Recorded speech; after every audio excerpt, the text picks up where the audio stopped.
All right, welcome class. Today we're going to be going over the truck apparatus, okay, or aerial truck, or also known as the tiller truck.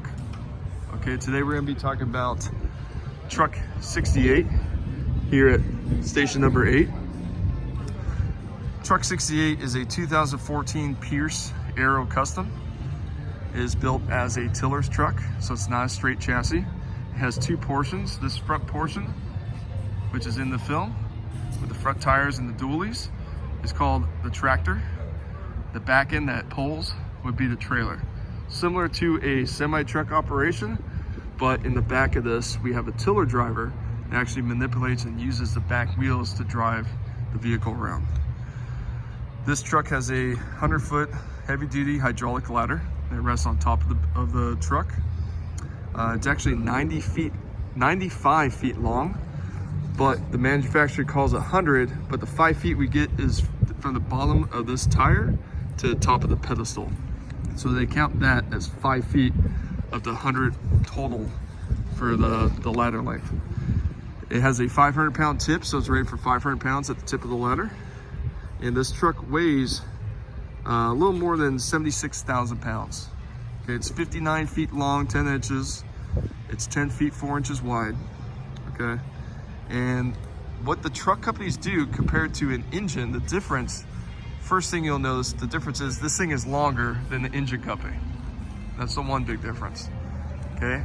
It also does not carry any water. At least our vehicle does not. If the vehicle carries water and has a pump, it would be known as a quint, which is a different type of apparatus. A truck company is solely used for the aerial ladder and all the rescue tools that they carry with them. We use the truck and we call them a support company. And they come to you in an instant and they do support work and complete all the operations, whether it's vertical ventilation, extrication at TCs. They have all the heavy duty tools to perform their job. So let's now check out the inside of this vehicle. This front seat is where the captain would sit. You can see he's got his gear here. We got a computer right here, which is an MDC. And this assists with getting calls and directions. It helps with communications on the road. In the back seat, we have a firefighter that sits here in the back seat. They have their gear stored to the side. They also have an SCBA, which is a backpack where we use air to breathe in the fire. And they have their axis scabbard, pick-headed axe right here. Okay, on this apparatus, our truck companies are a 4-0 staffing. So we carry 2 firefighters, an engineer, and a captain on our truck companies. In this compartment right here, this is our forcible entry compartment. Okay, we got a rotary saw for roll-up doors or metal doors, or even some garage doors that we can use to cut apart. It's also a chainsaw in the back for any wood type doors. And then a couple of hand tools. We got the irons, a couple other hand tools in here to assist with forcible entry. On the side here we have a rubbish hook. There's another rubbish hook that they're painting right now. And this is what they call the pedestal. This is where the engineer operates the ladder truck. Okay, they operate the whole ladder with the controls on the other side. Right here, this is called the outrigger. The outrigger prevents the truck from tipping over if we're using the aerial ladder. These things will come out, they'll force themselves in the ground, and then it creates a bigger footprint for the engineer to operate the ladder. And then all these compartments pretty much just filled with tools. This is a giant toolbox. One thing this truck does not carry, again, is water, nor does it have a pump. So we're going to use the aerial ladder up here as a waterway, as an elevated master stream.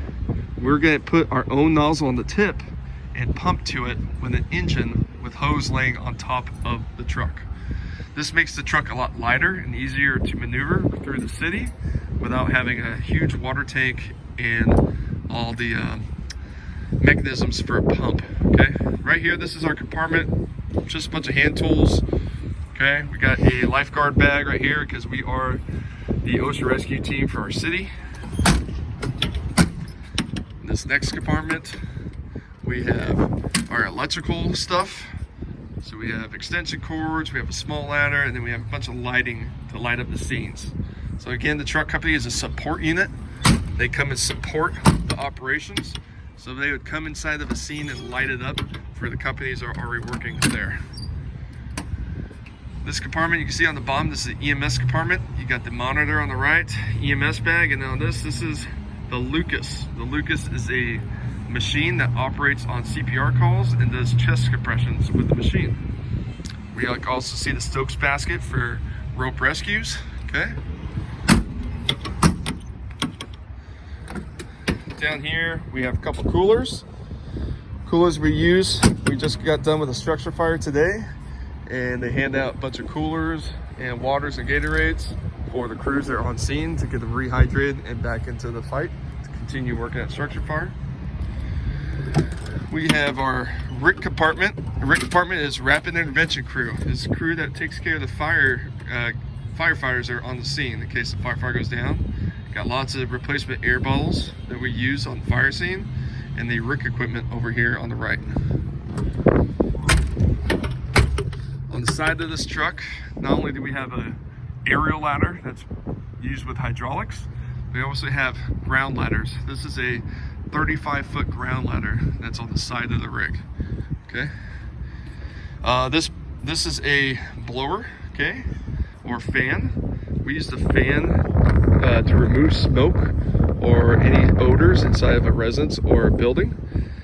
And we would use this near normally the end of an operation of a structure fire where we know the scene is safer, but we need to blow the smoke out, and we're going to perform a horizontal ventilation. Okay. Back of this rig, this is where all the ladders are held for this truck. These are all the ground ladders for the whole truck. They live in the rear of the compartment, and they live in the center of this entire truck. These ground ladders can range from 12 feet, 16 feet, 20. We have two 28 extension ladders and a 35. Also in the back, we've been talking about hand tools. We got our pike poles that you guys already know about from earlier videos in the class. We also have our rubbish hooks right here, okay? And other tools for the firefighters to use, okay? Now you ask, why do we have ladders on the side of the rig if we have all these ladders in the rear? Well, the reason why we have these ladders on the side of the rig is in case an engine or another truck apparatus parks really close to the back of this rig. Well, now we can't get the ladders out of the rear of this truck. So to prevent from that accident to ever happening, we have ladders placed on each side of the rig so we can still perform our job even though the back of the rig is blocked. Again, we have some blowers in the rear. And we have our aerial ladder. This is the tiller box. This is where the firefighter in the rear of the truck operates these rear tires. So they actually turn these rear tires with the steering wheel up there. And let's get up there and see the view and see what it looks like as a tiller driver. So here I am in the back of the tiller truck, and this is your view from driving. So it's a highly obstructed view, very difficult to see what's going on in front of you. A little bit of visibility on the right, a little bit of visibility on the left. You do have communications right here with your engineer that you're working with, but we do a lot of training. We have a whole 2 weeks involved in our fire academy where we train our firefighters how to perform this job, because this can be a very dangerous position in the fire service. It can cause a lot of damage. So while we're up here, we'll talk about the ladder truck, the aerial ladder. This is an egress tip. This is a tip that actually can come off in case we cause damage to the ladder. We don't want to damage the entire ladder if we hit something against the building. So this prevents any large costs with this removal part, this egress tip. Egress tip has an area we can put a chainsaw before we fly the ladder, so we have to carry the chainsaw up to the top. And also underneath the ladder, we have the ladder pipe. This is the nozzle that we would attach to the tip of the aerial ladder to operate an elevated hose stream. We would put some hose down the middle of this ladder, and we would pump it with an engine company to this nozzle that lives up here. Let's go ahead and come on down from the top of this truck. We'll go over a few more compartments. See what else lives on the truck company. In this back area, we have the all the fittings and appliances that we would use for the ladder pipe or hose operations. Okay, here's some fittings here, nozzles, Y, and a couple more fittings up here. Okay. This is the compartment where the firefighter in the rear, his gear lives right here. Got a couple extinguishers, and we got some water vacs right here. A water vacuum we will use in case we have a water issue inside of a structure. We got to vacuum up the water on damage. This compartment, we have a couple airbag equipment. We got the Stokes and a bunch of rope, because the truck company will perform a bunch of technical rescues in our city. Okay, so they are pretty much the company that shows up, perform all the rope rescues. Okay.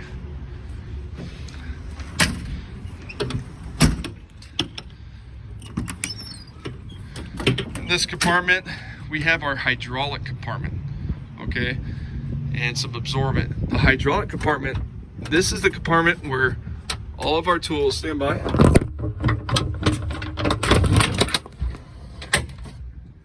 These are our hydraulic tools, okay? Or these are actually our battery operated ones that we carry now. This is new for our department. We now carry battery operated extrication tools. Okay, this tool right here, this is called the spreader, or some people know it as the Jaws of Life. Jaws of Life is a company brand. This is the Hamatro tool, or the Hamatro spreaders. This is the Hamatro cutters. The cutters cut the car apart, while the spreaders will spread the car apart, okay? But this is our extrication compartment, okay? This is where we use the tools to cut apart a truck or a vehicle in a traffic collision, okay? There's also some rams. These rams just extend and will push the car apart in certain areas, and there's a whole class that you will take to learn how to do vehicle extrication with extrication equipment. Okay, in this compartment, this is our vertical ventilation compartment. You see, these are chainsaws that are ready to go on top of a roof of a home, of a structure fire or commercial fire, and perform vertical ventilation, okay? They carry 2 chainsaws and a rotary saw in this compartment. We actually had to use these tools today. We had a structure fire off of Woolley and Ventura today in the middle of the city. Okay, again, this is the pedestal where the engineer